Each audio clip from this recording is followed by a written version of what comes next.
no Twitter dele, obrigado por respeitar aquele meu momento em Londres, né? Uma mensagem aberta, né?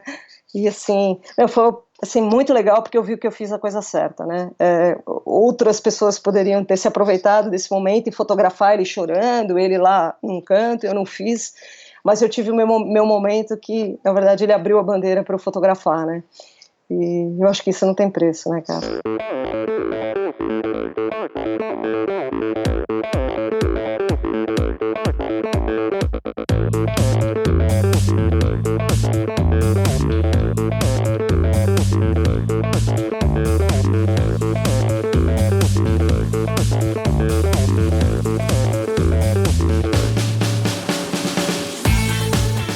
Olá pessoal, sou o Michel Bogli e este é o Endorfina Podcast. Aqui você ouve minhas conversas com triatletas, ciclistas, corredores e nadadores. Pessoas interessantes que são, acima de tudo, movidas à endorfina.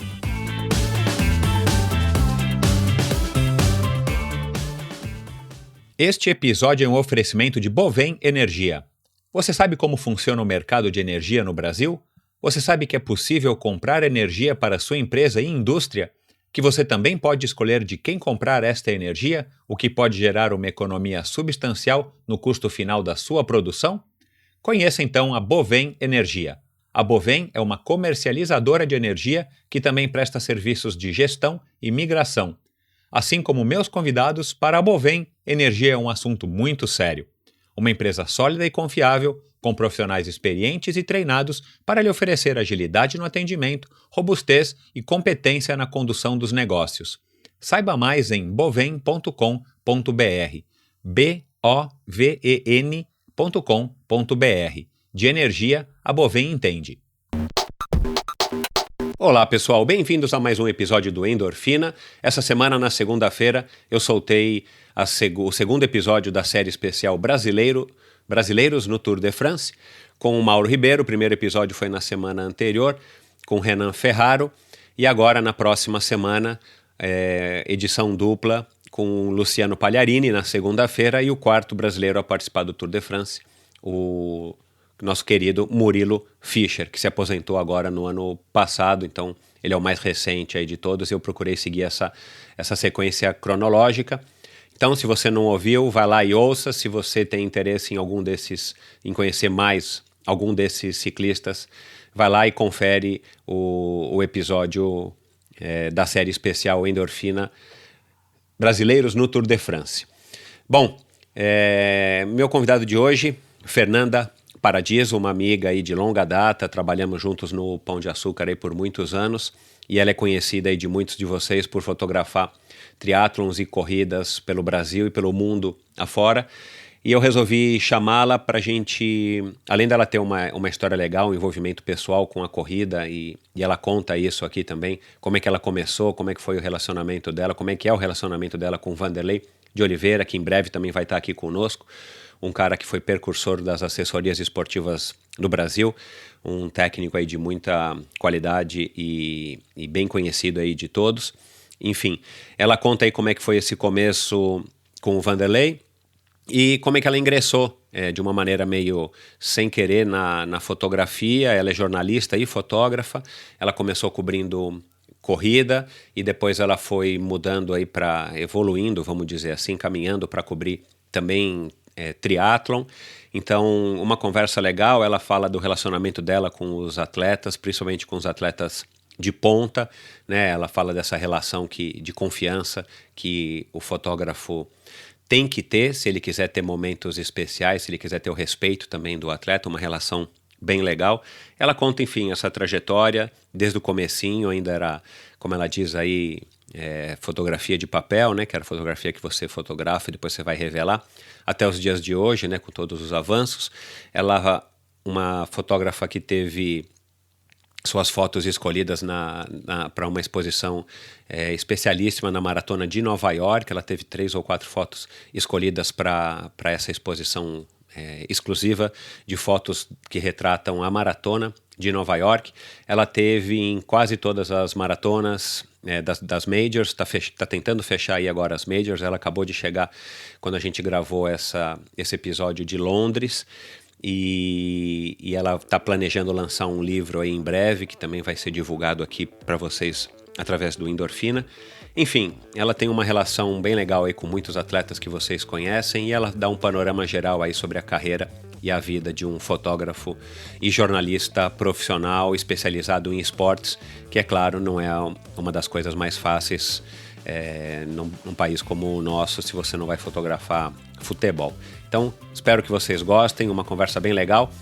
Bons treinos, bom final de semana a todos vocês, e na segunda-feira, terceiro episódio da série especial Brasileiros no Tour de France, com o meu amigo também, Luciano Pagliarini. Um grande abraço e até a próxima!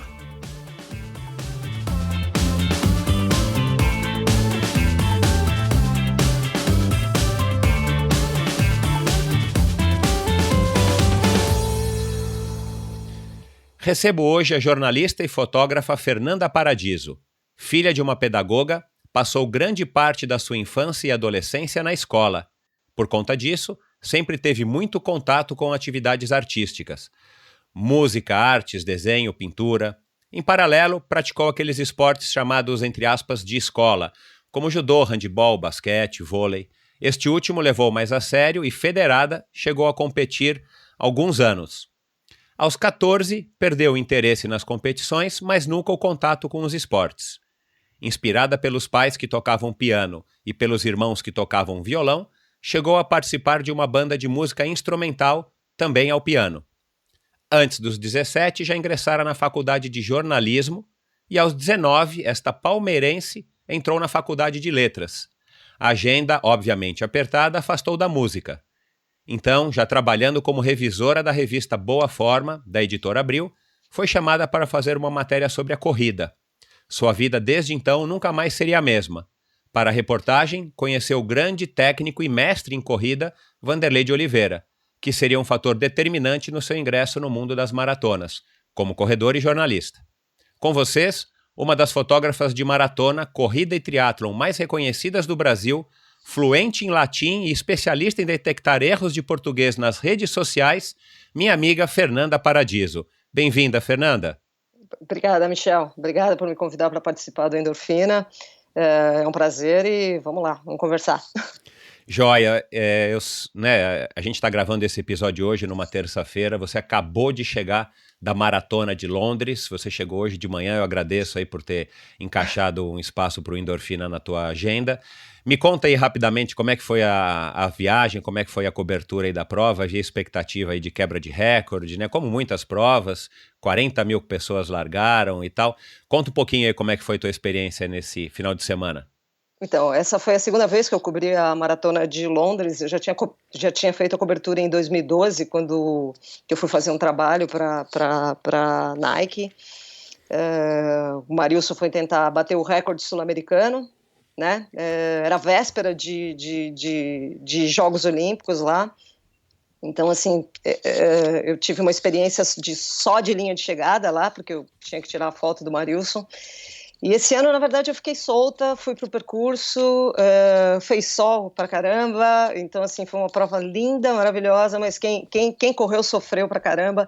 Existia a expectativa de quebra de recorde, não aconteceu até por conta da temperatura, mas a prova foi sensacional. E consegui tirar várias fotos, assim, foi bem bacana, cara. Que joia. É verdade que o japonês Yuri Kawauchi estava lá? Não vi. Ah, então deve ter sido um boato aí da internet que eu ouvi, porque ele teria sido uma celebridade, né? Ganhou Boston faz, sei lá, 10 dias e tá em Londres, né? Bom, dessa vez, na verdade, eu acabei não acompanhando os atletas de elite, então se estava lá, na verdade, eu não fiquei sabendo, entendeu? Tá certo. Bom, aliás, por falar no Yuri, o que você tem a dizer aí? Eu sei que tem uma experiência grande em fotografar maratonas, em fotografar os atletas de elite. Qual a sua opinião pessoal aí a respeito da vitória do Yuri? Todo mundo dizendo que ele é amador e tal, mas acho que não é muito bem essa história, né? A minha opinião é essa mesmo. Você pega o currículo dele e você vê que ele já ganhou várias provas, só esse ano foi a quarta, né? Então. E um cara que tem 2:08, na maratona, né? Pois é. Tudo bem, o cara não tem patrocínio, mas até aí chamar o cara de amador é meio... Acho que foi um exagero da mídia, né? Eu Ter cobri uma colocado vez... manchetes dizendo que um amador vence a maratona de Boston, né? Exatamente. Esse cara, na verdade, ele é uma celebridade, né? Eu fui numa maratona de Nova York e ele era um dos caras um dos atletas que foram selecionados para Olha lá. participar da coletiva, né? Então, assim, eu Ele tirei é uma foto convidado dele para na as chegada. provas, né? Convidado para as provas, exatamente pela quantidade de provas que ele faz ao longo do ano e com regularidade, né? Claro. Com tempos bons, na verdade, né? E esse trabalho dele aí também deve ser um trabalho bem relaxado para ele poder conseguir treinar e viajar. Tudo bem que dizem que ele não treina muito nas matérias, mas para o cara poder se ausentar tantas vezes assim por ano, por mais que seja 4, 5 dias, o cara tem que ter umas férias estendidas ou um trabalho mais relaxado, né? Exatamente. Bom, exatamente. Legal. Vamos começar aí do começo. Fernanda, como é que foi essa tua infância aí, né? Eu disse aqui na introdução, pelo que você me contou, que você passou a infância aí na escola por conta da tua mãe, que era pedagoga e tal. Cara, normalmente as pessoas não gostam de escola, né? A gente tem memórias boas, mas a gente tem as memórias boas quando elas já passaram. Na hora a pessoa não curte muito a escola e tal. Como é que foi tua infância? Foi uma infância sofrida por ter passado tanto tempo na escola? Na verdade, não foi sofrida, porque eu acabei, assim, eu e os meus irmãos, na verdade, a gente gostava de participar disso, porque minha mãe, na verdade, montou uma escola de educação infantil e no começo a gente morava na casa, né? Então a gente tinha muito contato com livro, eu tive contato com livro muito cedo, livro de historinha, tudo, e aí eu convivi praticamente até os 12, 13 anos, 13, 14 anos nessa escola da minha mãe e ligada a esse tipo de coisa, né? A educação, a trabalho de arte, essas coisas. Você trabalhava e estudava trabalhava assim, entre aspas, ajudando a tua mãe, Exato. E você estudava nessa mesma escola, né? Eu cheguei a estudar até o primeiro ano, porque era uma escola de educação infantil, minha mãe chegou a abrir o primeiro grau, mas aí eu estudei só no primeiro ano, e daí ela fechou e deixou só a educação infantil mesmo, então, na verdade, eu acabei indo estudar no Objetivo, né, primeiro no Objetivo Júnior de Pinheiros, depois eu fui para Paulista, mas eu, às tardes, assim, quando eu não estava no São Paulo, que eu sou palmeirense, mas sou sócia de São Paulo, porque eu moro perto de São Paulo, eu jogava vôlei, praticava esporte lá num período, né, e dos dias que eu não ia lá, eu sempre ajudava minha mãe, né, então, na verdade, minha vida foi meio que escola, São Paulo praticando esporte e ajudando minha mãe aí na escola. Bacana. A escola ainda existe? Não. Minha mãe manteve 30 anos, aí depois ela se aposentou e hoje ela é aposentada. Bacana. Bom, desde essa época também, como eu disse agora na introdução, você foi tendo contato com os esportes, como normalmente uma pessoa aí de classe média, média alta, consegue ter, felizmente e infelizmente, no Brasil, né? Você passou pelos esportes como uma criança normal ou você, né, nesse contato com o vôlei, que você chegou a jogar e competir, federado e tal, Campeonato Paulista, estadual, você percebeu assim que você tinha uma ligação com o esporte? Na verdade, assim, eu joguei vôlei durante um tempo, meus irmãos jogavam basquete, a gente ia muito assistir os jogos de basquete dele, e na verdade era um interesse comum de criança por esporte, não achava que eu tinha jeito para coisa, nada, mas eu encarava na boa, né? O teu condicionamento físico era na média, mediano, ou era acima ou abaixo das tuas colegas, dos teus amigos aí nessa época, você lembra? Eu lembro. Então, uma coisa que me marcou muito era um teste de Cooper que a gente fazia e que eu tinha facilidade de correr. Eu não sentia, as meninas, na verdade, cansavam rapidamente e eu ia num ritmo um pouquinho mais lento. Eu já tinha, acho que, essa consciência, né? De um pouquinho mais lento você consegue correr por mais tempo, né? Isso, Essa porque coisa. quando você é criança, só tem duas velocidades, né? A parada e a voando, né? Eu lembro que eu tinha essa noção, desde pequeno eu tinha essa noção, na verdade, que não era uma dificuldade para mim. Ninguém gostava de correr, na verdade, para mim era normal. Não é que eu gostasse, mas também para mim era uma coisa normal. Entendeu? Legal. E quando que você teve um contato, o primeiro contato com a corrida? Porque você também me disse que você já corria na redação da Abril, da Boa Forma, você já corria e por isso que te escalaram aí de redatora para fazer a matéria, né? De onde que veio o teu início com a corrida, né? Naquela época que eu imagino que foi a mesma época que eu comecei, que a São Silvestre era o ápice e quase não havia provas, né? Quase não havia corridas de rua, assim, acessíveis para você, né? Exatamente. Eu comecei a correr, na verdade, em 92, 93, não me recordo direito, na verdade, eu via meu irmão sair, tipo, 6 horas da manhã, meu irmão corria 1 hora por dia, todo dia, né? Ele saía às 6 horas da manhã e voltava. E aí eu comecei a falar, acho que eu vou começar a fazer isso daí que deve ser legal, né? Ele voltava todo inspirado, todo feliz da vida. E daí ele mesmo começou a me dar uns toques, né? E eu comecei a correr na raia da USP, e aí eu comecei a aumentar os dias e a quantidade de quilometragem, mas eu cheguei a 8 quilômetros, eu corria, o máximo que eu tinha corrido era 8 quilômetros, e eu não participava de prova, porque, na verdade, naquela época não tinha quase prova, né? E eu não tinha amigo de corrida, nada. Eu ia na USP, simplesmente dava minha corridinha e ia para casa, entendeu? E isso eu fiz durante uns 5 anos, mais ou menos. Direto. E aí, quando eu trabalhava na Boa Forma e pintou a possibilidade de fazer uma matéria sobre corrida, eu fui escalada para fazer a matéria justamente por já correr. Conta então como é que foi esse contato aí com a matéria, a maratona. Era uma reportagem que iria mostrar a preparação das pessoas para correr uma maratona, a Maratona de Nova York, que aí sim já era famosa nessa época, né? E o teu contato com o Vanderlei? Tá. Bom, eu trabalhava na revista Boa Forma, né? Eu era revisora de texto e porque queria uma oportunidade para escrever, entendeu? E aí a Boa Forma queria tentar fazer uma revista direcionada aos homens. Eu acho que você até lembra disso, porque acho que você participou de uma matéria de esteira, testando esteira, não foi você? Eu não me recordo. Qual era o nome da revista? Boa Forma Homem. Pode até ter sido. Boa Forma, acho que foi na primeira ou segunda edição. Então, eles iam fazer essa Boa Forma Homem, e aí, como eu queria uma oportunidade para escrever, eu era revisora, queria uma oportunidade para escrever, eles falaram, bom, já que você corre, a gente está te dando essa oportunidade.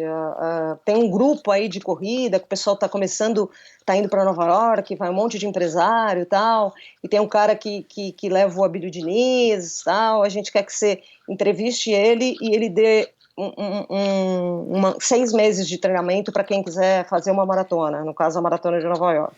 E a ideia era a revista publicar, a planilha para o leitor que quisesse seguir. Exatamente. E não era você, como jornalista, tá fazendo uma reportagem também sendo objeto da reportagem. Essa matéria ainda não. Matéria ainda não. Então, na verdade, eu fui falar com o Vanderlei, e o Vanderlei indicou também uma equipe multidisciplinar para tipo, um fisiologista, um ortopedista, um nutricionista, para poder participar também, porque a gente ia fazer uma matéria de 6 páginas, uma matéria completa, que não era só uma planilha de treino, né? Era, na verdade, todo o treinamento em si, tudo que envolve o treinamento, né? Claro. Na época eu era o Dr. Turíbio, o Dr. Renato Lotufo, o Tonhão, o Dr. Antônio Maciel de Castro, não lembro quem que era nutricionista, mas era uma equipe bem fera, assim, né? Aí eu fui entrevistar as pessoas, né? Era a minha primeira grande matéria, né, que eu ia fazer.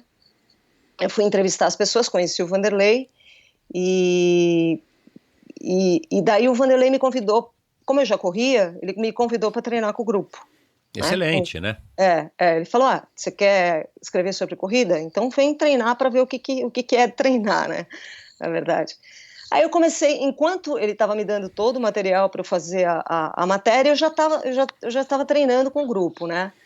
Mas eu achei, sim, isso vai terminar. A hora que eu terminar de terminar a matéria, eu vou parar de treinar com ele e beleza, né? Aí ele me convidou para continuar a treinar com ele e para lançar um desafio na revista a gente tinha mais ou menos uns 8 meses para a Maratona de Nova York, isso era em fevereiro, mais ou menos, né? Ele falou, eu te treino para você fazer a Maratona de Nova York e você relata na revista. Aí eu levei a proposta dele, né, para a redação, eles aceitaram, fizeram um acordo na época com o Armando Girello, da Chamonix, né? Ele acabou dando a passagem, a hospedagem, tudo. A mesma equipe, essa equipe multidisciplinar que eu usei na minha matéria, acabou me atendendo também.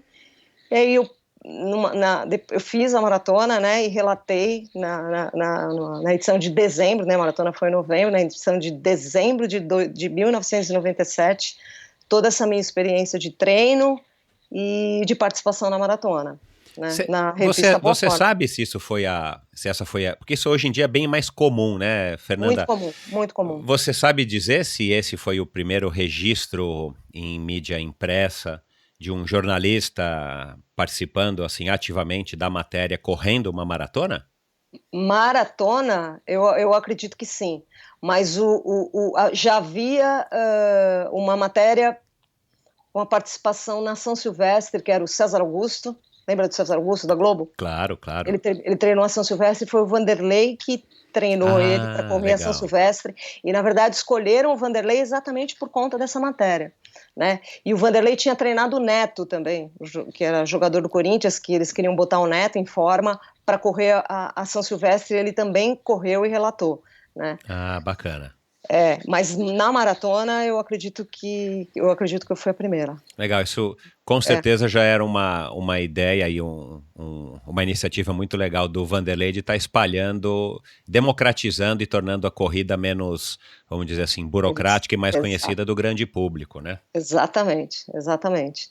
E naquela época, assim, em 97, já tinha um movimento grande dessa coisa de querer correr maratona. Eu lembro que a gente já tinha ido nessa época num grupo de umas 60 pessoas, 70 pessoas, né? Estou falando do grupo do Pão de Açúcar, quando o Açúcar já levava os funcionários, já levava a diretoria, o Abílio foi, entendeu? Já era, a gente está falando de 97, mas já era... Era os primórdios aí do GPA Clube, enfim. Exatamente, né? Exatamente. E foi quando surgiu aí toda essa paixão, ou quando essa paixão do Abílio, da família e tal, se concretizou através das maratonas. Principalmente a Maratona de Nova York, que era a maratona mais famosa naquela época, ou a única que as pessoas, de uma maneira geral, conheciam. Exato. E era o sonho de consumo de 10 entre 10 corredores, porque a maratona naquela época era uma coisa muito mais mistificada, era uma coisa muito mais encantada no sentido mesmo real da palavra do que é hoje, né? Com todas as outras modalidades e as outras provas e todo quanto é tipo de esporte hoje mais na mídia do que naquela época, né? Eu lembro muito bem que maratona naquela época era uma coisa realmente surreal. Ironman, então, era algo que as pessoas desacreditavam que você tinha condição de fazer, né? E era uma coisa muito louca, porque tudo bem, eu estava treinando, eu estava em contato com as pessoas que faziam, que já tinham feito maratona, eu não tinha dúvida que eu ia terminar. O fato, a grande questão era terminar em quanto tempo, né? Mas exato. Assim, as pessoas que não tinham noção, elas tinham essa dúvida, será que ela vai terminar? Né? Até minha mãe, minha família, claro, na redação as pessoas colocavam em dúvida, assim, né? Porque na verdade não era uma coisa muito divulgada, né? Mas bom, vocês estavam, através também da Boa Forma, tentando colocar isso na mídia, enfim, né? Estavam tentando ajudar aí nesse trabalho que hoje já virou carne de vaca, lugar comum, exatamente, né? Exatamente. Eu fiz um teste de lactato, foi uma coisa assim até interessante. Eu lembro que eu fiz um teste de lactato e o Dr. Lotufo falou 3,50 na maratona. Eu fiz 3,49. Uau, que legal, cara. Foi uma coisa muito louca, né? Caramba, Em cima, assim, o Renato Lotufo, o o Turibo, Renato. aliás, essa equipe, né, é equipe de Sensacional. ponta até hoje, né? Sensacional.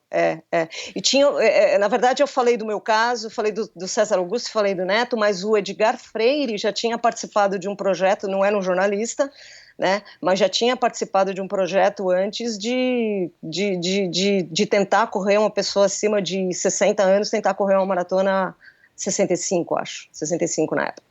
Tentar correr uma maratona abaixo de 4, né? Então já tinha tido um projeto antes que foi que saiu no Globo, saiu em vários jornais, assim, saiu até acho que até na televisão saiu, né? Ah, Também. que bacana. Legal. Bom, aí a gente está falando da Fernanda, que era revisora, formada em letras, jornalismo e tal. Aliás, você achou que nunca fosse trabalhar com jornalismo, né? Você contou para mim aí também. Exato. Depois você acabou mordendo a língua e acabou voltando aí ou se fixando no jornalismo. E a fotografia, quando é que ela surge e como é que ela se mescla aí com essa tua história? Na primeira reportagem rolou alguma coisa ou não? Nada. Na verdade, eu estava parada de fotografia nessa época, né? Porque, na verdade, eu comecei a fotografar muito cedo. Eu lembro, eu estudava no Colégio Objetivo e eu pegava a 9 de julho. Minha mãe ia buscar a gente no colégio e a gente passava na 9 de julho e tinha uma escola que chamava Esporte e Ação de Fotografia. Eu tinha 14 anos. Né? E eu falava para minha mãe, eu quero fazer um curso de fotografia aqui, né? E aí um dia eu fiz minha mãe parar lá e daí minha mãe fez a matrícula num curso de fotografia que era um curso aos sábados, né? Um curso de 1 ou 2 meses ao sábado. Eu lembro que eu fui na cidade, no centro da cidade com meu avô me deu uma máquina já bacana na época. E aí começou a fotografia, na verdade. Eu comecei cedo, né? Comecei com 14. Eu lembro que eu era mais nova do grupo, né? E você tinha o hábito de sair fotografando ou foi só uma moda temporária depois do curso e tal? Depois você acabou encostando a máquina? Eu tinha o hábito, porque o fato de minha mãe ter escola, na verdade, eu comecei a fotografar criança. Né? E aí eu comecei a fazer book de criança, fotografava as festas de criança, e aí também foi uma forma de eu começar a ganhar dinheiro. Uau, interessante, que legal. Muito cedo, né? Então, assim, era, na verdade, surgiu essa oportunidade, né? Eu tinha feito curso e tal, e aí eu, enquanto minha mãe teve escola, eu fotografei as festas, fiz book, fazia lembrancinha de Natal, de Dia das Mães, tudo com fotografia, né? Depois que eu fiz o curso de fotografia, meu avô me deu um laboratório fotográfico preto e branco, né? Uau! Então eu revelava muita coisa em casa, né? Aí depois que minha mãe vendeu a escola, eu parei de fotografar. Eu lembro que a situação financeira ficou um pouquinho difícil. Eu já estava fazendo faculdade de jornalismo e eu vendi equipamento. Vendi equipamento fotográfico, vendi o equipamento que eu tinha para revelar, eu vendi tudo. Depois eu só tive contato novamente quando eu fui trabalhar, que a gente não falou ainda, que eu fui trabalhar no Pão de Açúcar, né? Bom, então vamos para essa parte aí que também interessa para a gente abordar aí tanto o teu lado de corredora quanto o teu lado jornalista e fotógrafo. Você participou dessa matéria da revista Boa Forma, ela acabou sendo publicada. Acabou sendo publicada na edição de dezembro de 1997 da Boa Forma. Da Boa Forma Homem. Exatamente. Joia, aí você conheceu o Vanderlei, começou a treinar com ele, aí você correu a maratona, foi super legal, fez um tempão, né? 3h49. Não tinha chip na época, né? Na base da senha. Bom, mas tá valendo. Tá valendo. Naquela época a gente nem ficava, né? Exatamente, né? Enfim, e você não levou o teu Garmin, né? Pra medir se estava certo ou não. Quem que sonhava com isso, hein, cara? Assim, a gente vive numa época que, pelo amor de Deus, a gente tem uma sorte tremenda, porque você sonhar que a gente consegue conversar com alguém pelo Skype ou pelo WhatsApp, vendo a pessoa no telefone celular, e você corre uma maratona ou qualquer lugar que você queira, né? Vai correr no Ibirapuera ou na USP, você não precisa mais ficar preocupado com a marcação no chão, ou o que um diz que tem, que foi lá de carro, né? É muito bacana. Mas, bom, e aí, quando é que surge, então, aí o Pão de Açúcar? Essa época o Vanderlei não estava ainda no Pão de Açúcar, ele estava com o Abílio. Não, o Vanderlei já tinha criado o Pão de Açúcar Clube. Ah, já tinha criado em 97. Já tinha criado em 97, eles já levavam os funcionários, já tinham treinamento. Ah, legal, tá certo, eu confundi, isso. E eu, na verdade, eu treinava na estrutura do Pão de Açúcar, ali. Continuei treinando lá e trabalhando na boa forma. Na boa forma, exatamente. Aí o Vanderlei falou, assim, quando eu terminei, inclusive na matéria da boa forma, essa matéria de 97 que eu descrevo a participação na maratona, eu até falo que eu já tinha marcado minha próxima maratona, né, que era a participação na Maratona de Paris, que seria em abril de 98, eu já queria mais, né? E aí o Vanderlei me colocou para treinar, né? Falou, vamos treinar, né? Só que assim, eu não tinha condição financeira nenhuma de bancar uma viagem para Paris na época, né? Nessa época minha mãe, na verdade, já estava fechando a escola, já não tinha mais, então assim, as coisas já eram um pouquinho mais complicadas, né? E aí ele falou, não, vai treinando que a gente vai ver o que vai acontecer, eu vou tentar, vamos ver se vou tentar alguma coisa, né? E aí, na verdade, surgiu um convite do próprio Pão de Açúcar, na verdade. Mesmo não trabalhando no Pão de Açúcar ainda, surgiu um convite do Pão de Açúcar para eu ir para Paris, para eu correr Paris, porque eles iam com um grupo e, na verdade, eles me convidaram para ir junto e correr a matéria, né? Correr a prova, né? Eu até perguntei, mas o que eu tenho que dar em troca, né? Aí o Vanderlei falou, não precisa nada, é só é só ir lá e representar o Brasil, o Pão de Açúcar. Um agradecimento, na verdade, porque, na verdade, de uma certa forma, eu acabei também dando uma certa ênfase nessa história do PA Clube e tal, né? Entendi. Então, na verdade, eu acabei treinando, na verdade, eu soube uma semana antes que a passagem foi uma coisa louca, assim, né? E o Vanderlei tem isso aí, não desiste, treina. E eu lembro que a maratona de São Paulo era no mesmo dia da maratona de Paris, e ele falou assim, e eu falei para mim, se eu não for para Paris, eu vou correr São Paulo. E ele falou, esquece isso, você não vai correr São Paulo, não, você vai correr Paris, né? Bacana, meu. Ele já sabia, não queria te contar, né? Exatamente. E aí eu fui para Paris. Você só corria maratona nessa época? A tua primeira prova, assim, foi uma maratona ou você chegou aí nessa preparação com o Vanderlei, provavelmente fazendo provas mais curtas aqui na cidade? Então, até antes de treinar com o Vanderlei, eu nunca tinha participado de corrida, nem sabia como é que era, né? E daí, quando eu comecei a treinar com ele, eu comecei a participar de provas, entendeu? Aí fiz eu lembro, a primeira prova foi uma prova de 6 quilômetros na USP, uma etapa da Corpore, né? Fiz Tribuna de Santos e corri uma meia maratona, né? Fez a preparação certinha, Fiz a preparação, né? Claro, com aquelas provas que a gente faz, né? Não muito exagero e eu nunca tinha corrido uma São Silvestre, né? Fui correr a São Silvestre depois que eu fiz a maratona de Nova York, na verdade. E numa época que a São Silvestre já tinha passado para ser de dia, né? Exatamente. Foi em 97, foi o ano que o Iserben ganhou, na verdade. Isso, isso. E aí depois veio a maratona de Paris em abril. Né? E você já, assim, você já estava tendo essa percepção de que o negócio era tão legal que você ia seguir correndo, independente de qualquer outra coisa? Ou foi uma coisa que você nem percebeu à medida que os anos foram passando, você continuou correndo? Não, na verdade, quando eu estava treinando para Nova York, eu já tinha essa percepção. Putz, eu quero fazer isso pro resto da minha vida, né? E as maratonas sempre foram mais, assim, mais marcantes para você? Você sempre teve essa fixação pelas maratonas? No começo, sim, eu odiava a meia. Porque eu odiava a meia porque não acertava o ritmo, né? Porque quebrava e não acertava o ritmo. Claro. Não, e desde criança você disse que você já tinha essa noção de ir mais devagar no teste de Cooper para conseguir terminar melhor, né? Tanto é que minha maratona de Nova York, eu fiz a primeira metade a 1h58, segunda metade 1h51. Né? Foi progressivo. Parabéns, total, que legal. Total. Progressivo total, né? Legal. Então, assim, a experiência foi boa, porque essa sensação de você terminar forte uma prova, né? É uma delícia.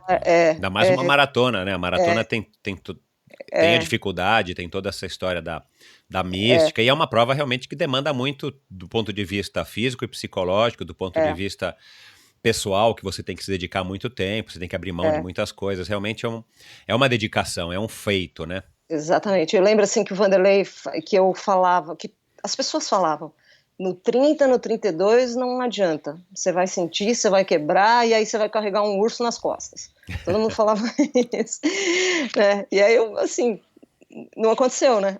Exato. Não aconteceu. Claro, eu corri de maneira cautelosa, né? De maneira progressiva e acabei não sentindo os 30, 32, né?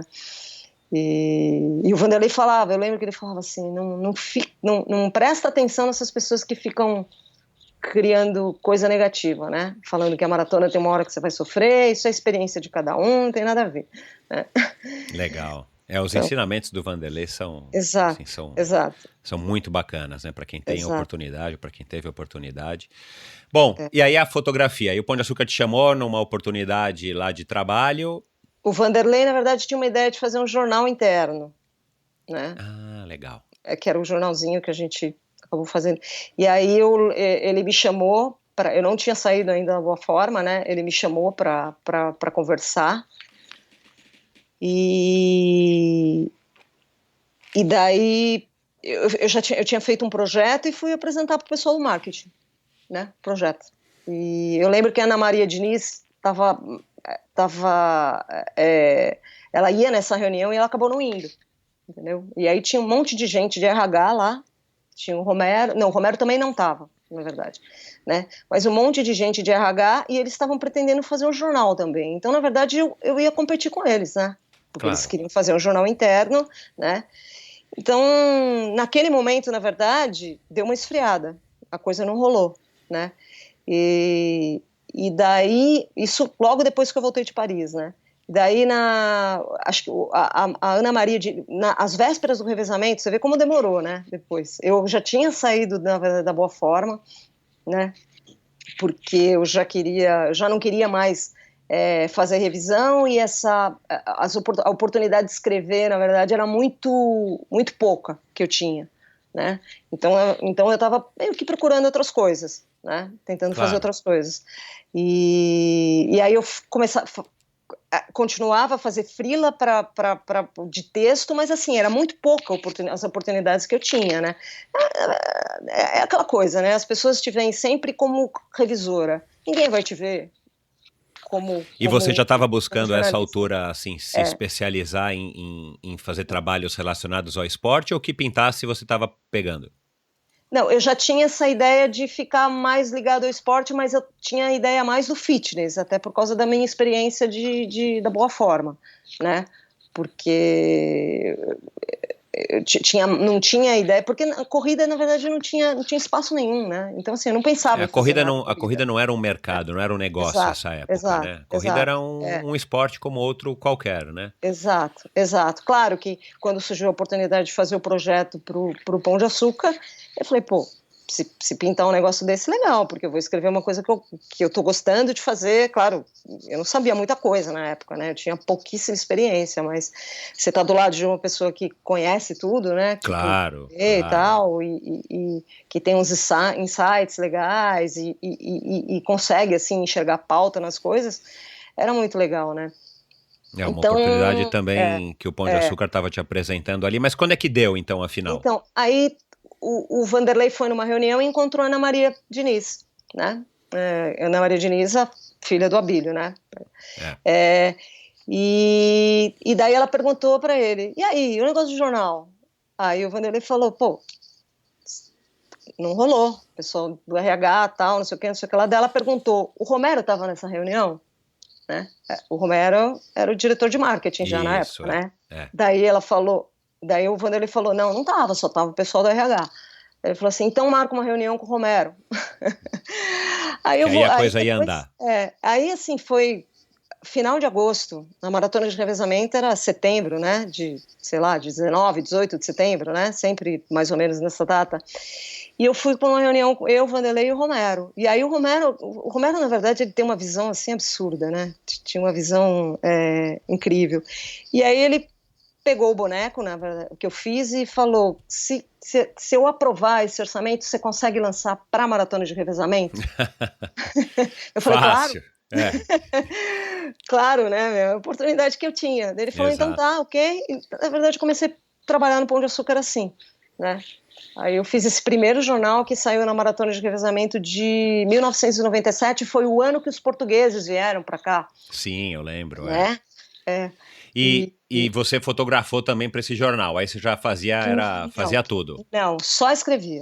Ah, Só tá. escrevia. A fotografia eu tinha deixado de lado, porque eu tinha vendido equipamento Ah, e entendi. não tinha retomado com a fotografia. E tinha alguns fotógrafos, eles contratavam o Doro, algumas pessoas para fazer, e assim, para esse primeiro jornal, eu tinha material para fazer, né? Para fazer as fotos, para fazer o jornal, né?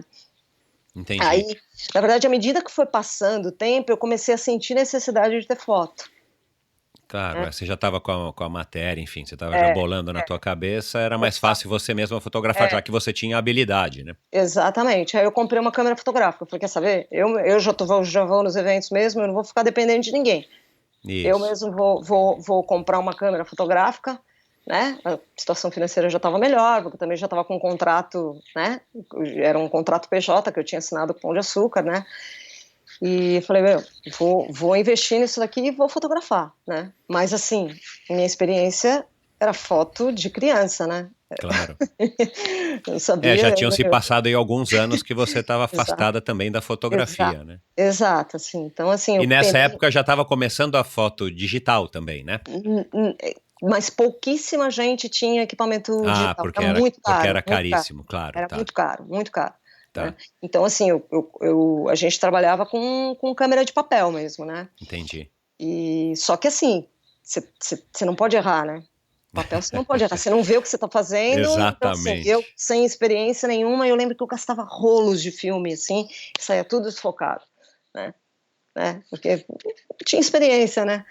E aí tinha o fotógrafo que fazia algumas fotos pro Pão, que é o Doro, né? E aí eu comecei nos eventos eu ia e dava uma, né, ficava junto dele lá, e ele começava a me passar as coisas, né? Ó, faz assim, tal, tal, tal. Aí eu comecei a pegar o jeito, né? De regulagem de câmera, o que tinha, o que tinha que ser feito para, na verdade, as fotos saírem focadas, né? Para fotografar em movimento, né? O E, grande lance da foto do esporte é fotografar em movimento, eu tô errado. exato. Exato. Porque a gente vai fotografar um amigo, a namorada, o irmão, a foto. Primeiro que você perde muitas vezes o objeto da foto, né? Que a Exato. pessoa tá Exato. passando. E Exato. depois que, cara, a foto sai toda bagunçada justamente porque a pessoa É, tá se mexendo. exato, exato. Então você tem que regular que não basta, tem gente que fala, não basta botar o esportezinho lá e fotografar no esporte. Para algumas É, situações basta, claro, mas nem mas. todas, né? É. Bom, mas Mas aí, nem aí todas. você foi pegando o gosto e foi pegando a prática, graças ao Pão É, de Açúcar aí também, essa é, oportunidade de começar a é, fotografar esporte. E exato, quando é que a exato. foto se tornou assim? Não sei se você se julga mais jornalista ou mais fotógrafa, mas quando é que a foto realmente ganhou destaque no teu interesse, na tua profissão, no teu ganha-pão? Então, teve um outro ponto lá no Pão de Açúcar que, na verdade, eu acho que foi o que me abriu as portas. É, tinha equipe de triatlon lá, né? Na verdade, o Pão de Açúcar tinha os principais triatletas na época, né? É, que era a Carla, Carla Moreno, Mariana Rata, a Sandra Soldan, a Gisele Bertucci também estava no time, os meninos eram Leandro Macedo, Juraci Moreira, Santiago, o Manzan estava na época, que era uma mais de Ironman, né, na época, e tinha alguns outros lá, Fernanda Keller também estava na equipe, e aí esse pessoal viajava para fazer algumas provas e assim, o fato de eu ser jornalista e saber fotografar, em vez de eles mandarem um assessor de imprensa para a prova, eles começaram a me mandar para as provas junto com esses atletas, o Pão de Açúcar, entendeu? Entendi. Porque, na verdade, eu não fazia release nada, mas eu entrevistava os atletas e passava as informações para a assessoria de imprensa, e a assessoria de imprensa formatava o texto e mandava. E aí eu mandava as fotos também. Então, o que me abriu o campo, essa atuação na fotografia foi o fato de eu escrever também, de eu ser jornalista, né? Eu que comecei a viajar e aí uma coisa uniu a outra, né? Na época era uma coisa mal vista pelos fotógrafos, porque eu estava tirando o emprego do fotógrafo, né? Bom. E mal vista também pelos jornalistas, porque eu estava tirando os dois lados, né? Mas hoje é comum, na verdade. Hoje é comum e tem muita gente que faz isso hoje, né? Tá certo. Mas foi assim que começou. E daí dentro do Pão de Açúcar teve um momento que o jornal acabou e a internet estava começando a surgir a página do PA Clube, que eles queriam fazer as dicas e tal, e aí eu passei para a internet, né? Passei para o site e fui trabalhar diretamente com o site, né? Mas fazendo as coberturas também. Né? Entendi que aí o teu trabalho era bem jornalístico e tinha a foto como um suporte, um agregado. Um agregado que aos poucos, na verdade, foi se tornando uma coisa grande, porque houve um momento que eles não contratavam mais fotógrafo para fazer o revezamento e eu que fazia o revezamento, né? Bacana. O revezamento, eu fazia aquelas fotos, cansei de fazer foto de plenária, tipo Vanderlei Cordeiro de Lima foi envolvendo bronze, os atletas. Lá, não sei o que lá. Fazendo também um documentário, né? Fazendo foto documental, né? Não é só de cobertura esportiva. Exatamente. E jogo de cintura nisso, né? Porque você sabe o que é entrar numa plenária então... lá e tirar uma foto do Abílio dando uma medalha, dando alguma coisa, alguma premiação pro Vanderlei, você não podia perder, né? Exatamente. Então bom, e aí você acabou se aperfeiçoando na tua técnica, nas tuas habilidades, cada vez conseguindo ter equipamentos melhores e tal. E aí a fotografia acabou se tornando uma grande parte do teu trabalho e do teu ganha-pão. Exato. Legal. E você acabou se especializando em corrida, né? Que tem a maratona dentro da corrida. Principalmente por conta das maratonas do Pão de Açúcar e das corridas, que na época também o Pão de Açúcar ainda tinha um circuito e tudo mais, né? Exato. E dos triatlons por conta da equipe de triatletas do GPA. Exatamente. E daí veio o atletismo também, uma coisa que eu não tinha experiência. Por conta também dos atletas do Pão. A equipe da BMF, né? Então, na verdade... E o ciclismo também, lembra? O Mauro Ribeiro. Lembro, claro, E eu acabei me especializando nessas áreas, né? E aí, qual que é o mais complicado de se fotografar? O mais complicado? Qual dessas modalidades é a mais complicada, por qualquer que seja a razão, seja pelo... Eu acho que o triatlon, né? Porque tem as variáveis, né? Você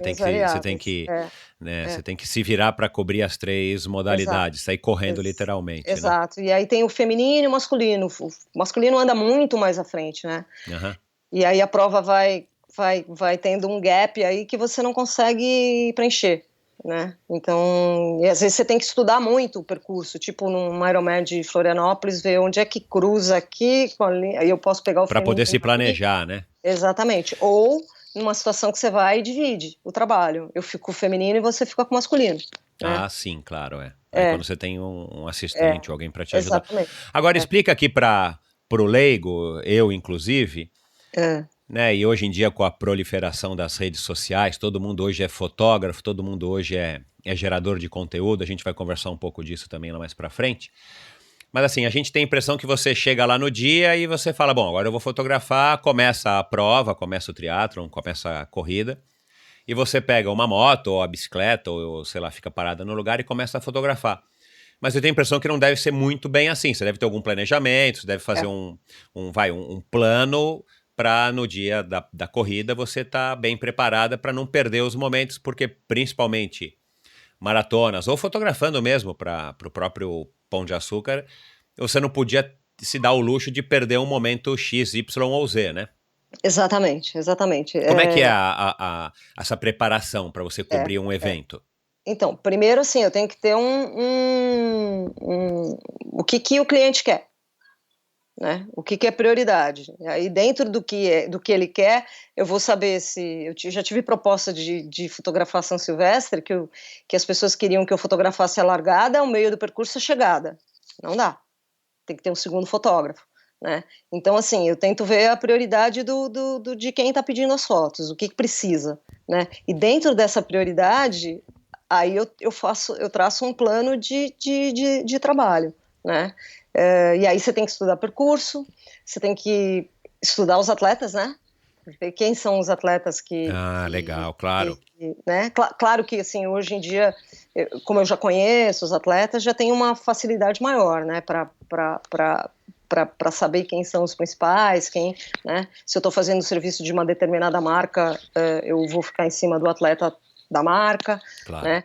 Então eu faço um planejamento em cima disso, né? E aí você tem que, tipo, uma prova de 10 quilômetros, assim, eu tenho que fazer meio do percurso, eu tenho que tomar cuidado de estar, né? Eu faço às vezes o circuito caixa da HT Sports. Então eu vou de moto até um certo lugar, depois eu tenho que voltar para pegar a chegada do feminino e do masculino, né? Então, assim, eu sei que o feminino chega com 34, 35 e o masculino vai chegar com 30 minutos, mais ou menos, né? 30, Claro, 29 alto, 30. Então, assim, tem que ter um certo conhecimento para poder, né?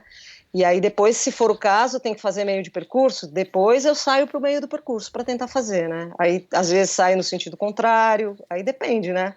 Mas tem toda uma entendi. logística, E sempre você tem que recorrer à estrutura da organização para te dar ou uma bicicleta ou uma moto, de preferência, para você se deslocar, ou depende da prova, depende do organizador, ou depende do teu...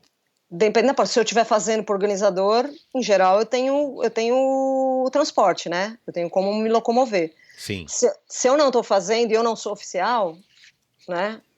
Aí o transporte é por minha conta, claro, né? entendi. O ano passado na verdade contratei um Uber para fotografar um Ironman, né? Porque Que legal. aí eu falei pro cara, quanto você quer para ficar o dia inteiro comigo? Aí ele falou lá um valor, eu falei, beleza, a gente vai até... Daí, sim, porque a ideia era fazer umas fotos paradas. Eu tava fazendo um trabalho para Auckland, na verdade, né? Entendi. E, assim, eu não tinha moto porque eu não tava como oficial, né? Na verdade, existia a possibilidade de ter moto, mas quando você não é oficial, você tem que revezar a moto. Tá certo. E Entendeu? você consegue ser oficial se você está fazendo um job, por exemplo, para Oakley, como você estava agora? Porque uma coisa é se você vai cobrir para a revista XYZ, uma coisa é se você fazer um trabalho particular para uma marca, por mais que a Oakley, não sei se ainda é patrocinadora, apoiadora.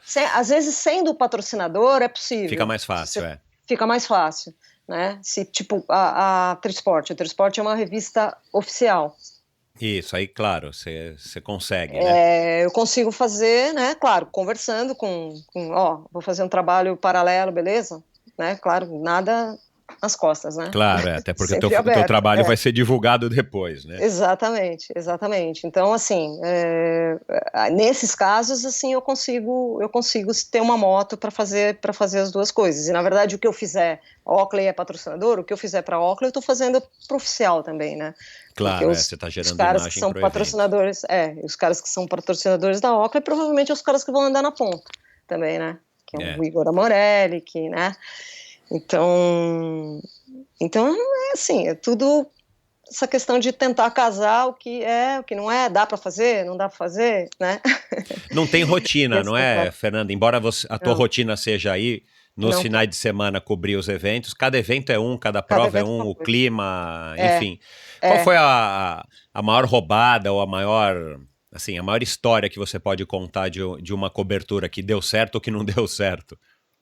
Então, eu tive duas provas assim que eu fiquei um pouco frustrada, na verdade. Uma foi o Ironman do Havaí. Porque assim, eu fui uma vez só, E o Ironman do Havaí sempre bateu com a Maratona de Chicago, né?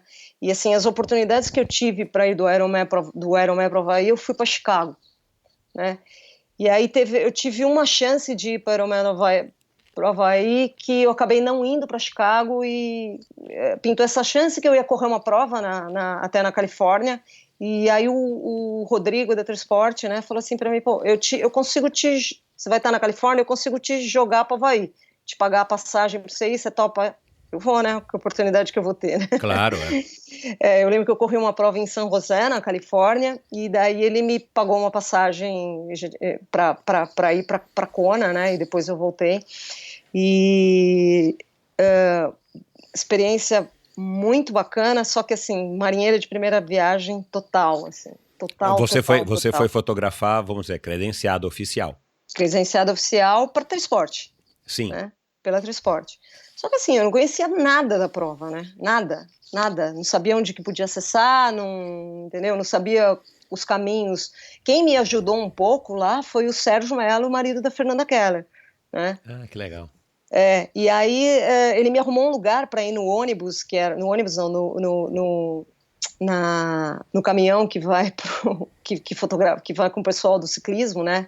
Eu nunca tomei tanto soco, tanto empurrão na minha vida, assim, porque é uma loucura, assim, as pessoas mesmo, na hora que passa um atleta do lado lá, os caras se jogam e não tá nem aí se você é mulher ou não, e na verdade em vários momentos o Sérgio me protegeu ali, né. O ambiente normalmente é hostil, assim, a gente vê, né, pro público leigo ou pra maioria das pessoas que tá nos ouvindo, a gente tem essas imagens de jogo de futebol, quando o cara faz o gol e comemora e vai lá na beira da torcida e todos os fotógrafos correm, se amontoam, se empilham e tal.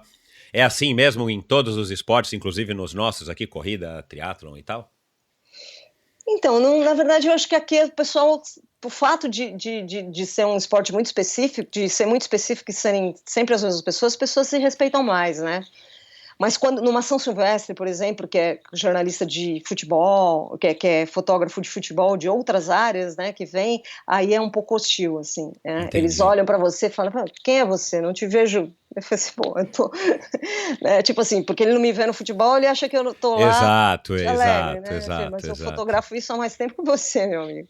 Né? Mas essa cobertura do Iron do Havaí deu certo ou... Então, a frustração ficou por não conseguir chegar a tempo, ver a chegada, fotografar a chegada, né? Assim, não tinha... O Rodrigo também fazia foto, eu tinha um outro cara fazendo foto, eles acabaram fazendo a chegada, mas assim, é meio frustrante você ir para o Havaí e não ver a chegada, né? Meu, dureza. Mais alguma história aí de alguma roubada? Teve a história do Solonei, né? Aliás, você podia contar isso aqui para os ouvintes, que eu achei que é uma história... bem legal e aliás, isso vai puxar uma outra curiosidade que eu tenho. Quer contar aí do Solonei? Conto. Maratona de Londres, 2012. Solonei, o Marilson, eu fui para Londres, na verdade, para fazer um trabalho para a Nike, que o Marilson ia tentar o recorde sul-americano. Eu conhecia muito pouco o Solonei, na verdade, né? Conhecia porque ele surgiu assim... de repente, né, ganhou uma prova e aí de repente fez acho que 2:12 numa prova, foi campeão pan-americano e em pouco tempo ele apareceu. E assim, eu tinha visto ele poucas vezes em alguns eventos e fui fotografar Londres e o Solonei estava lá para tentar o índice olímpico. O Marilson ia tentar, ele já tinha o índice olímpico, ia tentar a vaga bater o recorde sul-americano do Ronaldo, né? Do Ronaldinho. Uhum. E o Solonei estava lá e quem estava cuidando do Solonei era o Adalto, que era o técnico do Marilson. Então, a gente ficou a gente ficou muito junto naquela prova. Eu, o Marilson, o Adalto. Eu lembro que a Animal estava junto, que ela tinha ido correr uma prova comigo na semana anterior em Edimburgo, uma meia rock and roll, e ela foi comigo para lá. Então a gente ficou muito junto, ia almoçar. Em Londres, o hotel oficial é onde acontecem as coletivas de imprensa, e tem uma sala onde você tem todas as informações, os atletas almoçam lá, jantam lá, e eu tive esse contato assim, com o Solonei. E na prova, Eu estava na chegada, foi a primeira vez que eu fui para aquilo que eu estava te falando, que a primeira vez que eu fui para a Maratona de Londres, eu fiquei só na chegada porque eu tinha que fazer esse trabalho do Marilson. Sim. Né? E o Marilson chegou com 2:07, não conseguiu o recorde sul-americano, mas fez um baita tempo, acho que fez 2:71, alguma coisa assim, né? E eu fiquei esperando o Solaney, quer dizer, estava puxando pela internet, já via que ele já estava acima do índice, né? Ele chegou, eu fiz a foto dele, bom, ele não conseguiu o índice, e daí ele foi para uma sala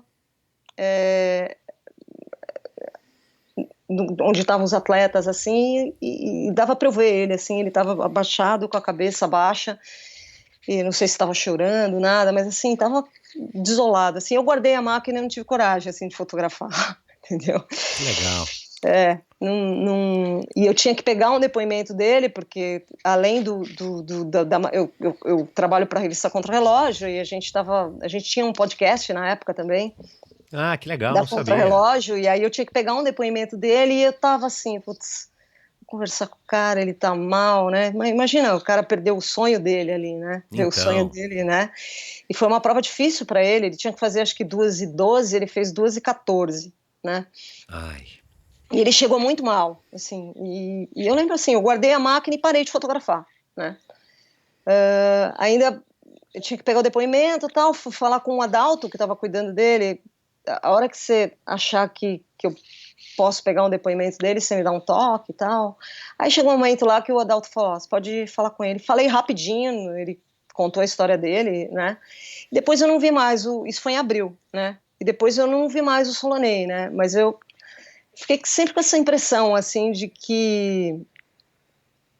assim, eu não sabia se ele tinha levado a mal o fato de eu não me interessar pela história dele, né? Porque ele podia pensar, eu imaginei que ele podia pensar, quando eu ia conseguir, você me deu bola, tá? Depois que eu não consegui, você não me deu, né? Não me deu atenção, não sei o quê, né? Mas na verdade eu queria respeitar, né, o momento dele, né? Eu peguei aquele depoimento curto, usamos aquele depoimento curto no podcast e tal. E daí o Solaney foi para a Maratona de São Paulo, que foi acho que foi depois dos Jogos até. Sei. Né? Ele foi para a Maratona de São Paulo, só que ele não anunciou que ele ia para a Maratona de São Paulo, ele apareceu no percurso, né? Apareceu no percurso, ele estava inscrito, mas assim, não fez alarde, né? A marca não fez alarde, porque ele não queria, né? Eu não queria chamar a atenção justamente para ninguém cobrar, né? E o Solaney venceu a prova, né? Venceu a prova, acho que com um tempasso, assim, acho que 2:12, né? Que na verdade era um tempo que dava índice para ir para os Jogos, né? E eu lembro que tava tinha pouquíssimo fotógrafo nessa prova, e eu e o Tião Moreira, nós estávamos ali na chegada, e a Globo foi tentar entrar ao vivo com ele, e eu pedi para ele atropelando, né, provavelmente. Sempre. Aí eu pedi para ele levantar a bandeira, ele chegou e pediu para a Globo dar um tempo, assim, segurou, fez a pose lá para mim, pro Tião, né? Legal, cara. Com a bandeira do Brasil, levantou a bandeira do Brasil lá. E daí, na hora da entrevista coletiva, tinha um monte de gente lá, ninguém sabia o que perguntar para ele, e eu tinha toda a história dele de Londres, né? Claro. E aí, na verdade, só eu perguntava e os outros jornalistas iam no embalo, né? Tá. Né? Até porque os caras não estavam esperando ele na prova, então não fizeram a lição de casa, né? Claro. E aí ele respondeu, tal, não sei o que lá, e depois ele soltou uma mensagem no Twitter, na verdade, no Twitter dele, obrigado por respeitar aquele meu momento em Londres, né? Uma mensagem aberta, né? E assim, foi assim, muito legal, porque eu vi que eu fiz a coisa certa, né? Outras pessoas poderiam ter se aproveitado desse momento e fotografar ele chorando, ele lá num canto, eu não fiz, mas eu tive o meu momento que, na verdade, ele abriu a bandeira para eu fotografar, né? E eu acho que isso não tem preço, né, cara? Esse reconhecimento de dois profissionais, né? Um atleta de um lado e, no caso de você, um jornalista e um fotógrafo do outro, acho que isso é muito legal em qualquer profissão. Qualquer profissão, cara. Mas quão importante é isso na tua profissão?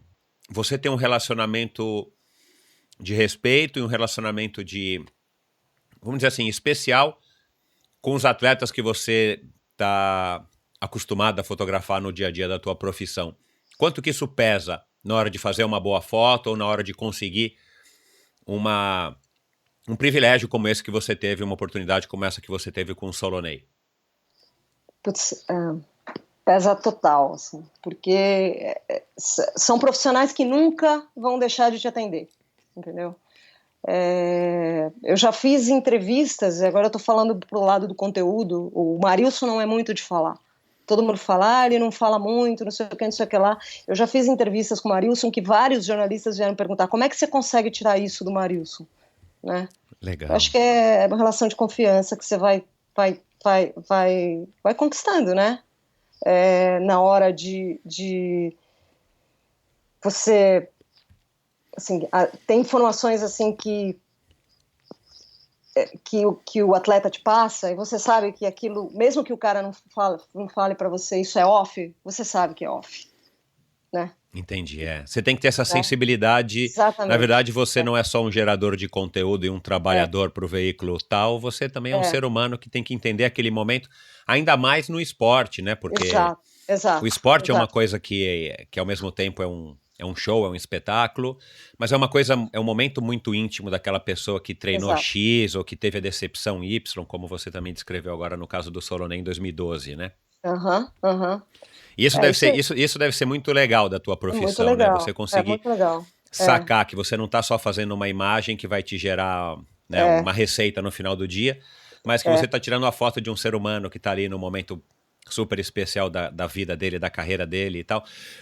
Você já passou por um momento tipo assim, cara, essa foi a foto, tipo, eu tô no lugar certo, na hora certa, com a luz certa e no evento ou com a pessoa certa? Você já passou por muitos desses? De fazer a imagem... vamos dizer, a imagem ideal, assim, tipo, cara, que bom que eu tava aqui nessa hora que eu me posicionei aqui, que o cara passou nesse momento que eu peguei a luz e tal, né? Às vezes você abre mão da chegada, que a chegada todo mundo faz, né? Pra fazer uma foto um pouquinho antes, e você acaba pegando um momento que as pessoas que ninguém pega, né? Porque na chegada estão todos lá esperando, né? Exato. Então, foto da chegada, a foto do Yuki lá cruzando a linha de chegada de Boston, se você dá um Google é o que aparece, a foto do cara que foi alguém que tirou a foto e vendeu, várias pessoas tiraram a mesma foto, né? E às vezes quando você se antecipa a uma situação, né? Que nem o Marilson, eu não estava lá na primeira vitória de 2006. Mas eu sabia que ele tinha escapado em 2006 na Primeira Avenida. Eu fui ficar na Primeira Avenida. Legal. Eu fui ficar na Primeira Avenida, só que assim, aconteceu uma coisa muito louca lá, porque eu não peguei o Marilson em 2008, isso, né? Quando ele ganhou a segunda vez. Eu não peguei o Marilson, eu não consegui pegar foto do Marilson na corrida, né? Eu fiquei... com conhecimento de corredora, eu achei, os caras vão fazer a tangente e eu tô no lugar certo aqui, né? E que nada, fizeram uma baita de uma curva aberta. Não acredito. E eu não peguei, né? Eu achei que eu ia pegar de frente, peguei de lado ainda, passou o caminhão do lado e não peguei. E aí eu não tinha informação, depois eu fui para a milha 25, eu não tinha informação de como estava a prova e tinha um marroquino, que eu não lembro o nome dele, estava na frente, o marroquino veio... o Marilson em 2006, na verdade, quando ele ganhou em 2006, ele foi considerado zebra, né? Ninguém imaginava que ele pudesse ganhar a prova de novo, né? Exato. E eu, de uma certa forma, eu também achava isso, né? Eu tinha ido em 2007, eu tinha ido correr a prova, eu não tinha... aí eu fui em 2008 para cobrir, né? 2006 eu não fui, e aí, sim, eu estava posicionada para fazer uma foto do Marilson ali, independente da posição que ele tinha. Eu não tinha, naquela época a gente não tinha essas internet que a gente tem a informação rápida, né? Isso, então, assim, eu não sabia o que estava acontecendo na prova. E surgiu aquele marroquino na minha frente, eu fiquei num lugar posicionada que, na verdade, não era o ideal, né? E surgiu o cara, ele na minha frente, eu peguei, primeiro colocado, a 800 metros do final, 800 não, uma milha do final ali, né? Era no 25, na milha 25, na verdade. Eu abaixei a câmera, quando eu baixei a câmera, eu olho e tá ele já tava passando. Quer se matar. Já estava passando. Eu falei, meu, então assim, essa para mim foi uma, posso dizer, roubada? Foi. Né? Entendi. Foi uma situação assim que eu perdi a foto mas tudo bem, depois eu fiz uma baita de uma entrevista com ele, que foi divulgada para o Brasil inteiro, porque só eu de jornalista estava lá, estava a Yara, a Ochoa estava lá, mas ela correu a prova. Uhum. Eu fui na coletiva de imprensa, acabei ficando, o manager dele deixou eu ficar grudada nele, falou, você fica, você vai, porque assim, eu deixei um momento dele, todo mundo queria entrevistar o Marilson, mas todo mundo queria fazer a pergunta em inglês e ser traduzida para português, então era aquele jogo rápido. Eu falei, tudo bem, eu vou ter meu tempo aqui, mas eu quero o meu tempo com ele, né? Aí o manager dele me colocou grudada nele, ele estava sem acompanhante, a esposa dele não tinha ido, o Adalto não tinha ido também, e aí eu fiz uma baita de uma entrevista com ele, assim, que foi divulgada para o Brasil inteiro, né? Qual A que Juliana estava, a oportunidade, esposa né? dele estava, e eu subi com ele com ele e a Paula Radcliffe, que tinha ganhado Uau! no Empire State para tirar uma foto, cara. Uau, Assim, que bacana, hein? a prova deu tudo errado, mas na verdade o que veio depois foi muito mais gratificante, né? Você tem uma prova e um trabalho ainda dos sonhos que você que tipo é o teu sonho de consumo como fotógrafa e jornalista que você ainda não cobriu? A Maratona de Boston. Bom, então não é um sonho tão impossível, vai. Não, Tá não, faltando a oportunidade. não. Eu tinha, na verdade, eu queria muito fazer os Jogos Olímpicos, né? Eu achei que eu ia ficar de fora dos Jogos Olímpicos, eu não tinha conseguido credenciamento, mas assim, nos 45 minutos do segundo tempo, pintou uma troca de fotógrafo, aí um amigo meu que é dono de uma agência falou, você vai substituir uns gregos, você topa? Você tem onde ficar no Rio? Uau! Tô indo. Caiu no colo. Caiu no colo. E eu achei que eu não ia conseguir cobrir, né, os Jogos do Rio. E acabei cobrindo os Jogos do Rio, então, na verdade... Bom, já tem uma Olimpíada, tem um Ironman. Tem uma Ironman, queria Tem... voltar de novo para o Ironman e queria completar as Majors, né? E quando aqui você tem... Já tá planejado aí Boston? Então, agora eu pretendia ir esse ano, mas aí aconteceu de pintar a possibilidade de ir para Londres profissionalmente Londres era melhor para mim. Entendi. Né? Porque ainda você tem que conciliar, não é só a sua vontade, né? Você tem que ir também aonde estão te pagando, onde tem o trabalho, Exatamente, claro. Exatamente. Aí, na verdade, eu ia ter um custo para ir para Boston, que eu falei, existia a possibilidade de ir para Boston e depois voar para Londres, mas eu ia ficar muito tempo fora, ia perder trabalho aqui também, que não... Então, na verdade, esse ano eu acabei abrindo mão de Boston para ir para Londres. Né? Então, assim, pretendo completar o ano que vem, né? Vamos ver. Legal. Aí eu completo as Majors, né? Isso, aí vamos aproveitar então, falar aí desse teu... Você teve já foto exposta, né, sobre a Maratona de Londres, fala um pouquinho disso. Maratona de Nova York. Na Maratona de Nova York, perdão, foto numa exposição em Nova York, né? Uhum. É 3 fotos, se eu não me engano, selecionadas, não foi isso? 3 fotos selecionadas, exato. E fala aí desse teu projeto aí do livro das Majors, conta um pouquinho aí primeiro dessa exposição e desse projeto bacana aí que eu tô curioso em saber. Tá. Sobre a exposição, na Maratona de Nova York, eles queriam fazer uma exposição sobre a história da Maratona de Nova York, né, ao longo dos anos, e aí eles começaram a selecionar fotógrafos que tinham trabalho das provas de vários anos para selecionar fotos, né? Então você podia mandar 12 fotos e eles poderiam ou não escolher o trabalho, e escolheram 3 fotos minhas foram selecionadas para serem expostas nessa exposição sobre a Maratona de Nova York no Museu da Cidade de Nova York. Né? Uau, que bacana, hein, meu? Foi demais, assim. E tinha muita foto legal lá que contava a história. E logo você teve 3 fotos escolhidas. 3 fotos escolhidas. Que legal, cara, parabéns. Onde que a gente vê essas fotos? Essas fotos estão no meu portfólio, no meu site pessoal, fernandaparadis.com. Legal, vou colocar aqui as fotos estão lá. nos links do post do episódio de hoje, para quem quiser ver. Manda depois para mim, para eu também divulgar aí para as pessoas que nos seguem no Endorfina BR. Mando sim. E fala do livro. O livro muita gente me pergunta assim, eu já cobri várias majors e muitas vezes todo mundo fala, quando você vai lançar um livro? Quando você vai lançar um livro? E na verdade, assim, quando eu completar as majors, né? Primeiro você tem que ter a foto de todas. Eu não queria fazer um livro sem ter uma das provas, né? Então, assim, eu estou esperando completar a Maratona de Boston para poder ter um material fotográfico significativo que eu vou tentar ver se eu consigo fazer um material significativo com uma cobertura só, né? Que às vezes é difícil, né? Eu tinha Londres, mas eu não tinha material. Para mim, ter ido para Londres foi legal, porque hoje eu consegui um material bacana do percurso, da largada, de coisas que eu não vi da outra vez que eu fui, né?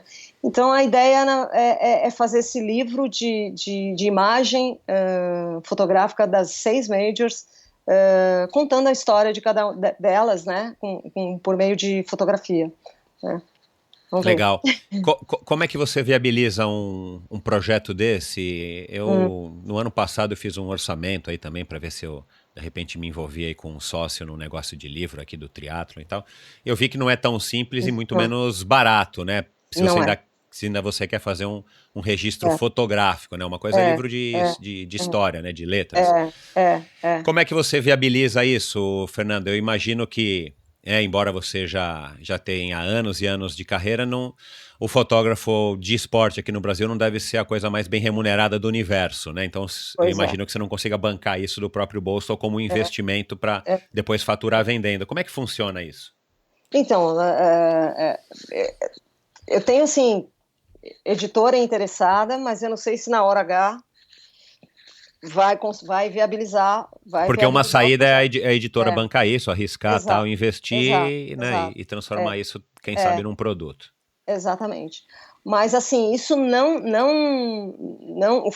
se ninguém se interessar, eu vou fazer sozinha. Entendeu? Aí você vai buscar apoio e tal. Vou buscar apoio e aí eu faço poucas edições, não há problema nenhum, né? Entendi. Assim, é uma coisa pessoal, né? Uma coisa de um sonho que eu quero, né?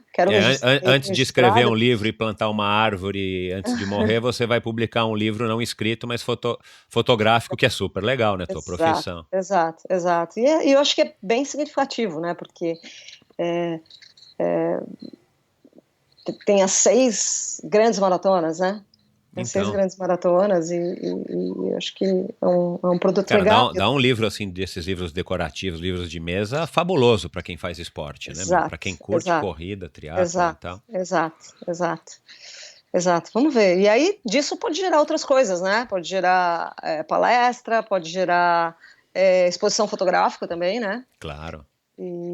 Fazer exposição fotográfica de esporte aqui no Brasil é fácil? Existe? É super complicado? Não existe? Na verdade, não é difícil. Não é difícil quando você faz um evento específico. Eu fiz num evento da Maratona de Nova York e num evento da Mizuno, né? Quando você faz num evento específico, não é difícil, né? Agora, eu não tenho a informação se essas exposições para ficar um tempo, eu não tenho esse tipo de informação, né? Entendi. Se é difícil ou não.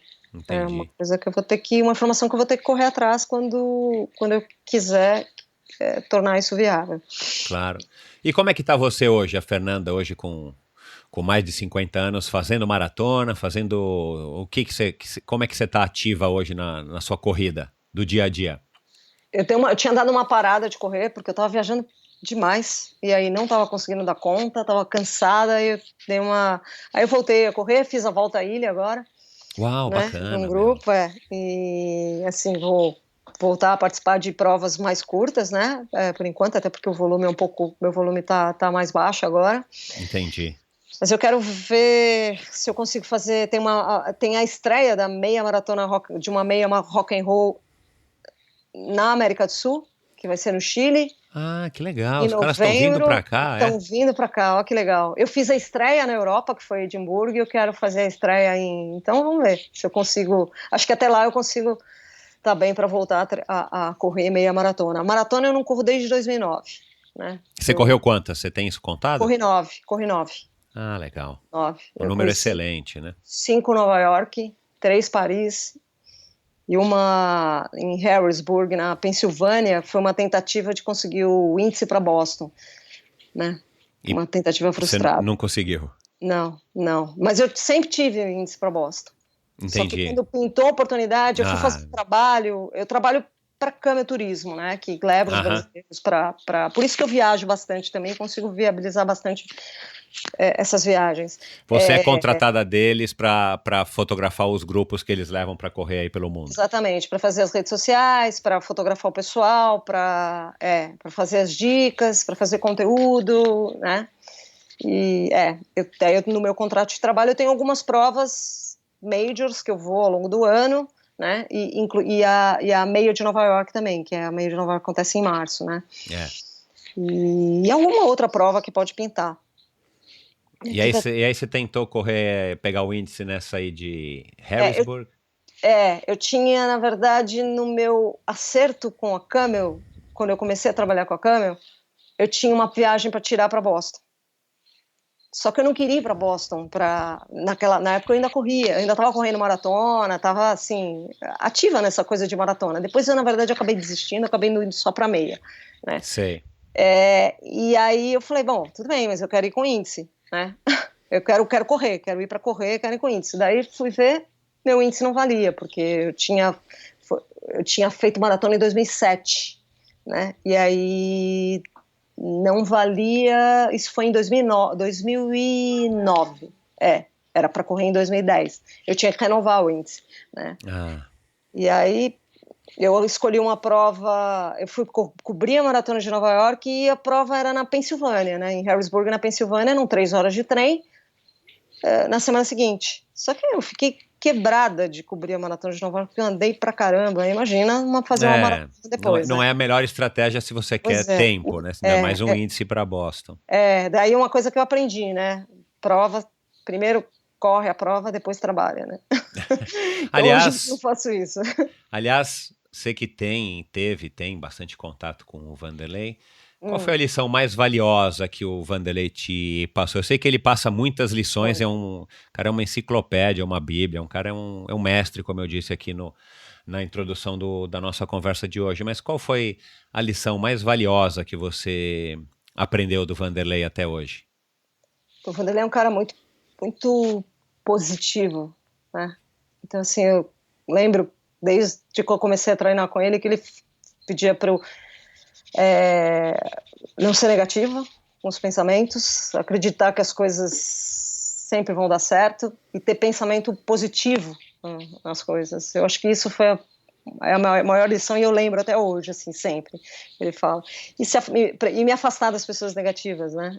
Claro, acho que isso é uma coisa que até hoje, assim, me toca, assim, quando acontece alguma coisa eu lembro disso dele, a principal coisa que eu lembro dele é disso. Bacana. Triatlon nunca te seduziu, assim, agora ainda mais agora nessa fase que você já está mais distante das maratonas e tal, o triatlon nunca foi uma opção para você, Fernanda? Não. E eu já pedalei, né? 800 então, é verdade, tá certo. Era só incluir a natação, e eu sei nadar, né?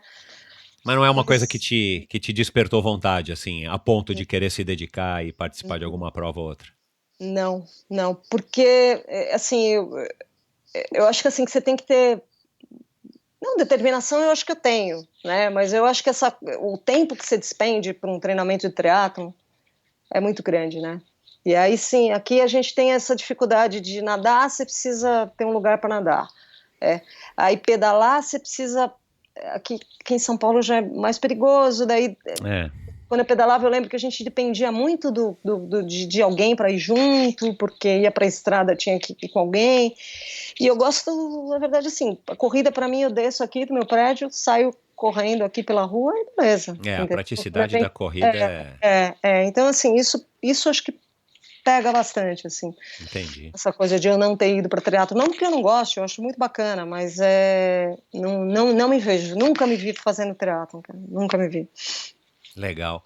Fernanda, tá muito bacana o papo, mas a gente tem que desligar. Obrigado aí por ter tomado todo esse tempo. E para terminar, quem quiser saber aí sobre o seu trabalho, conhecer as tuas fotos, quem quiser te contratar principalmente, enfim, Acha onde? Você já falou o teu site, né? Que é fernandaparadiso.com.br. Você é ponto ativa com. nas... .com? .com. Legal, .com. então eu vou colocar aqui nos links do episódio de hoje. Tá. Você é ativa nas redes sociais? Você posta suas fotos bacanas nas redes sociais ou você só fica postando foto do prato que você comeu e das suas pernas saradas de corredora? Eu sou ativa. O Instagram, eu gosto muito do Instagram. Acho que o Instagram é uma mídia legal hoje, assim. Então, acho que quem quer acompanhar meu trabalho, muita coisa está no Instagram, além do meu site pessoal, né, que é um portfólio. No Instagram, que eu tô como F Paradiso, com Z, Paradiso com Z. Aliás, eu vou colocar isso também nos links do episódio de hoje, mas o teu Paradiso é com um Z, né? É com Z. Legal. E você tem Facebook ou Facebook você só usa? Eu tenho Fernanda Paradiso. Ah, legal. Fernanda Paradiso. Bacana, você disse que no teu site também tem um portfólio, né, com alguns exemplos das suas fotos e tudo mais. Está dividido por áreas, por esporte, por Jogos Olímpicos. Bacana. E as pessoas, as empresas, os empresários, sei lá, as pessoas físicas que estão nos ouvindo podem te procurar se tiverem interesse em no teu trabalho e você trabalha dessa maneira hoje. Você trabalha... Sim. Enfim, você tem o teu contratinho com a Camel, com uma revista ou outra, mas quem quiser te contratar para fazer fotos e tal, você vive disso também. Exato. Eu faço muita foto para organizador, né? Como eu fazia, na verdade, no Pão de Açúcar, claro, né? isso, exato. Então, você faz o institucional, a corrida e tudo, essa coisa direcionada à marca, que o cara precisa fazer o relatório lá para mostrar para a marca, o patrocinador e tal. É isso. Legal, bacana. Às vezes, faço. Legal. E você avisa aqui a gente pra gente divulgar aí se vai sair esse projeto aí do livro das Majors. Aí você vem aqui contar como é que foi, como é que não foi, enfim, a hora que você for lançar. E se você também não conseguir nenhuma editora interessada e quiser também o apoio aqui do Endorfina para estar tentando captar, está à vontade. Beleza, ótimo. Agradeço. Legal, parabéns pelo teu trabalho, parabéns pelas fotos, foi um prazer aí poder conhecer um pouquinho melhor de como vive, como é que trabalha um fotógrafo maratonista, corredor e aficionado aí por esportes como você. E é isso, Fernanda, obrigado, parabéns. Obrigada, Michel, obrigada.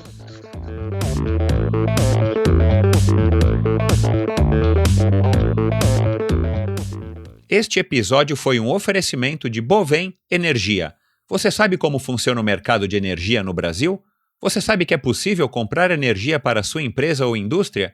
Que você também pode escolher de quem comprar esta energia, o que pode gerar uma economia substancial no custo final da sua produção? Conheça então a Bovem Energia. A Bovem é uma comercializadora de energia que também presta serviços de gestão e migração. Assim como meus convidados, para a Bovem, energia é um assunto muito sério. Uma empresa sólida e confiável, com profissionais experientes e treinados para lhe oferecer agilidade no atendimento, robustez e competência na condução dos negócios. Saiba mais em bovem.com.br, boven.com.br. De energia, a Bovem entende. Obrigado por ouvir esse episódio do Endorfina. Acesse o endorfinabr.com, vá no post do episódio de hoje para conhecer um pouco mais sobre o meu convidado e alguns assuntos abordados em nossa conversa.